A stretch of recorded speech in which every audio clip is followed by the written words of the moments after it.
সংস্কারের দায়িত্ব পালন করছে তারা কিন্তু আমাদের চেয়ে ভালো বলতে পারবে যে আসলে কতদিন সময়টা দরকার।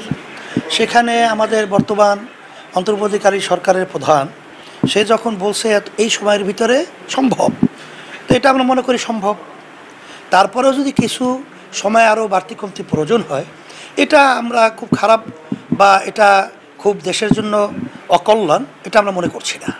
কারণ ফ্যাসিস্ট সরকার যে তারা অভ্যুত্থানের মাধ্যমে পালালো, তারা তো 5 বছরের ম্যান্ডেট নিজেরা তৈরি করে তারা তো সংসদে বসেছিল, তখন তো আমাদের তাড়াহুড়োটা কী ছিল।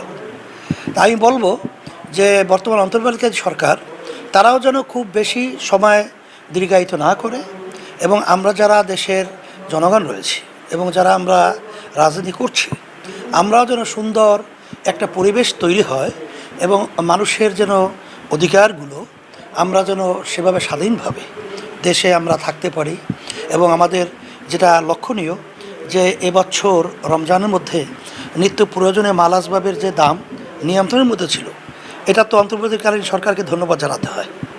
এবং মানুষ যে বিভিন্ন ক্ষেত্রে ঈদের সময় তারা যে বাড়ি ঘরে ফিরছে গেছে, যাতায়াতের ব্যাপারটা বাংলাদেশের ইতিহাসে এটা কিন্তু বিরল একটা ইতিহাস তৈরি হয়েছে। অর্থনৈতিকভাবে এবং রেভিনিউস সহ বাংলাদেশের যে কাঠামোগুলো যে উন্নয়ন হয়েছে, এটা কিন্তু বাংলাদেশের জন্য কল্যাণ। সেই হিসাবে আমরা বলবো অন্তর্বর্তীকালীন সরকারকে যে খুব বেশি সময় ক্ষেপণ না করে সুন্দর পরিবেশ তৈরি করে জাতীয় একটা নির্বাচনের মাধ্যমে সুন্দর দেশ পরিচালনা ক্ষেত্র তৈরি করা, এটা অন্তর্বর্তীকালীন সরকারের এটা গুরু দায়িত্ব।